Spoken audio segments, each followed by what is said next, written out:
Hello everyone, आज हम BSc second year math paper second जो कि हमारा मेजर माइनर इलेक्टिव तीनों के लिए है, इसका यूनिट थर्ड है।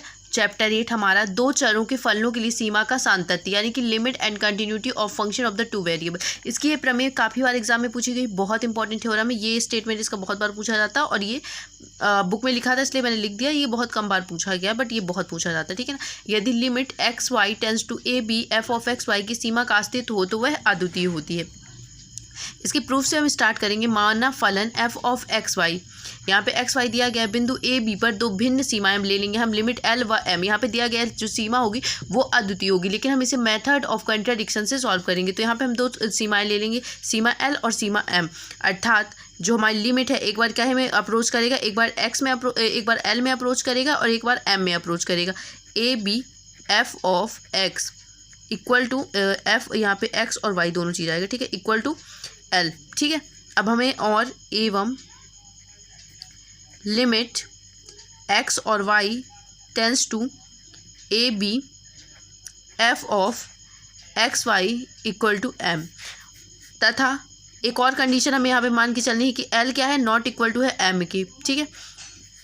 चूँकि L not equal to M, इसलिए mod of L minus M क्या होगा, ग्रेटर देन जीरो। क्योंकि ये बराबर नहीं है तो इनको अगर हम माइनस करेंगे तो जीरो तो आएगा ही नहीं, और मॉड में है तो माइनस भी नहीं आएगा, तो ग्रेटर देन जीरो होगा, ठीक है ना।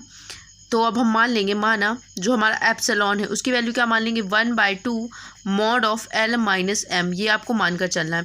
अब हमें क्या करना है, दो केस मान लेना है। केस फर्स्ट, तो केस फर्स्ट में हम क्या मानेंगे, केस फर्स्ट आएगा हमारा जब लिमिट एक्स और Y tends to A B F of X Y equal to L, तब दिए एप्सिलॉन ग्रेटर देन जीरो के लिए धनात्मक वास्तविक संख्या। क्या करना है हमें यहाँ पे अप्रोच एल के लिए मैंने बताया था हम दो कंडीशन लेके चलेंगे, एक एल के लिए एक एम के लिए। तो एल के लिए जब लिया है तब दिया गया एप्सिलॉन ग्रेटर देन जीरो के लिए धनात्मक वास्तविक संख्या डेल्टा लेना हमें, डेल्टा 1 जो कि ग्रेटर देन किससे होगा, जीरो का अस्तित्व जो है, अस्तित्व इस प्रकार होगा कि mod of F of X Y minus का L less than epsilon zero. तो हमें mod of X Y minus का एल लेना है जो कि क्या है, ग्रेटर देन है एप्सिलॉन के। जीरो क्या है, लेस देन है mod of X minus A के, लेस देन डेल्टा 1, और जीरो जो है less than mod of Y minus B है, less than delta 1। Equation first. इसके बाद क्या करना है, अब हमारे पास केस फर्स्ट हमारे पास आ गया, तो यहाँ पे हमें क्या कर लेना है, ये बड़ा होगा किससे, एप्सिलॉन से। तो जीरो क्या होगा, जीरो से बड़ा होगा एक्स माइनस ए, और ये छोटा होगा डेल्टा 1 से। इसी प्रकार से हमें बी को भी ले लेना है, बी माइनस बी क्या होगा, वाई माइनस बी क्या होगा, लेस देन होगा डेल्टा 1 से। अब हम क्या करेंगे, केस अपना सेकेंड लेंगे, ठीक है, केस सेकेंड। इसको इक्वेशन फर्स्ट दे दिया। केस सेकेंड में मैंने आपको बताया था हमने दो कंडीशन ली है, तो अब दूसरे कंडीशन में आपको लग रहा होगा कि हम क्या लेंगे, एम लेंगे, ठीक है। कमेंट करके बताइए हम दूसरे कंडीशन में क्या लेंगे। F of X Y equal to M, तब दिए गए बिल्कुल सेम है, आप बस थोड़ी सी लेंदी है, आप दो बार इसको देख बस लेंगे तो आपको आ जाएगी। एप्सिलॉन ग्रेटर देन जीरो के लिए धनात्मक वास्तविक संख्या, यहाँ पे क्या लेना है आपको, डेल्टा 2 लेना है। ग्रेटर देन जीरो का जो अस्तित्व है, अस्तित्व इस प्रकार है कि mod of F X Y minus का क्या कर देना है, यहाँ पे आपको सेकंड कंडीशन में एम लेना है, लेस देन एप्सिलॉन।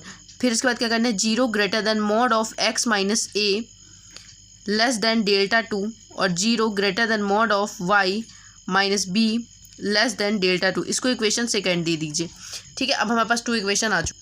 अब सेकंड इक्वेशन के बाद जैसे हम कौशी अनुक्रम में करते थे, बहुत सारी थ्योरम हमने लगा रखी है, तो हम क्या कर लेंगे, माना delta equal to minimum of delta 1 and delta 2। इसको इक्वेशन थर्ड दे दीजिए, नहीं इसको मत दीजिए अभी। तो mod of F of X Y minus का m जो था हमारा, ठीक है, माइनस का l, पहले आपने क्या लिया था, पहले l लिया था तो l ही ले लीजिए, l less than epsilon zero, हमें क्या करना है, zero greater than mod of x minus A के होगा, और ये बड़ा होगा किसके, डेल्टा के। हमें क्या करना है, डेल्टा इसके बराबर, इसलिए हम सब जगह जहाँ जहाँ हमने डेल्टा 1 लिया था, डेल्टा 2 लिया था, तो वहाँ क्या करेंगे हम, zero greater than mod of y minus B less than delta, ठीक है। अब इसके बाद क्या करना है, इसके बाद अब हम g ऑफ, इसको f की जगह हम g ले सकते हैं, क्योंकि हमने यहाँ पे g के मेथड में भी सॉल्व किया था, तो f की जगह हमने क्या कर दिया, इसको g ले लिया, ठीक है। इससे कोई फ़र्क नहीं पड़ेगा, आप चाहे तो f भी ले सकते हैं, लेस देन एप्सिलॉन, तो ये m के लिए हो गया, तो थोड़ा सा डिफरेंट दिखाने के लिए हमने क्या किया है, g को ले लिया है, less than delta and zero greater than mod of y minus B less than delta, ये हो गया। अब क्या करना है आपको, इसको इक्वेशन 3 दे दीजिए और इसको इक्वेशन 4 दे दीजिए।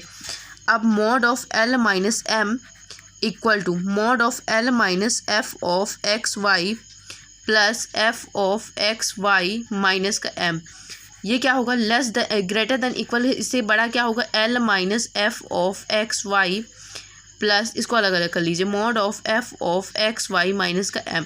अब इसमें आपको क्या करना है, इसमें अगर आप माइनस को कॉमन निकाल लें तो मॉड के बाहर ये क्या आएगा, प्लस में ही आएगा, तो एक्स वाई इसको आगे कर लीजिए और माइनस का l, क्योंकि मॉड के बाहर कोई भी संख्या किस में आती है, प्लस में आती है, तो हमारे पास ये कंडीशन बन जाएगी, plus mod of f of X Y minus का m, ये बन गया। इसको इक्वेशन 5 दे दीजिए। अब क्या करना है आपको, 3rd 4th व 5 से क्या करना है, mod of l minus m, mod of l minus m क्या होगा, लेस देन 2 एप्सिलॉन, क्योंकि हमने वहाँ पे उसकी वैल्यू क्या मान रखी थी, एप्सिलॉन मान रखी थी ना, समीकरण नंबर 3 में, कि डेल्टा जो होगा हमारा क्या होगा, एप्सिलॉन क्यों होगा, तो हम यहाँ पे 2 एप्सिलॉन मान रखी थी। और अभी हमने देखा था कि इक्वेशन 5 में सबसे शुरू में हमने एप्सिलॉन की वैल्यू रखी थी, क्या रखी थी हमने, एप्सिलॉन की value 1/2 mod of l minus 1, तो ये हमारे पास हो जाएगा इक्वल टू 2 इंटू एप्सिलॉन की वैल्यू, चूँकि यहाँ पे लिख दीजिए, चूँकि एप्सिलॉन इक्वल टू हमने माना था 1/2 mod of l minus m, तो इसको रख दीजिए 1/2 mod of l minus m, तो 2 से 2 कैंसिल आउट हो जाएगा आपका, यहाँ पे क्या आ जाएगा आपका, ये इसके बराबर है और तो इससे बड़ा होगा, ठीक है ना, इसके लिए ये बराबर नहीं है, इसके लिए ये बराबर है, ठीक है, तो इससे क्या होगा, बड़ा ही होगा, तो mod l minus m, mod l minus m, ये हम कह रहे हैं। लेकिन कभी एक से बड़ा हो सकता है, नहीं, ये कभी नहीं हो सकता, तो इसलिए हम लिखेंगे जो कि विरोधाभास है, जो कि विरोधाभास है कि l इक्वल टू m है, ठीक है, ये विरोधाभास है जो कि दर्शाता है कि l इक्वल टू m है, अतः बिंदु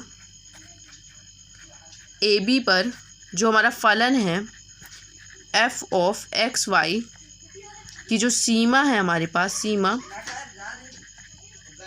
अद्वितीय है। ये हमारी थ्योरम खत्म होती है। जहाँ पर आपको नहीं समझ में आए आप कमेंट करके पूछ सकते हैं।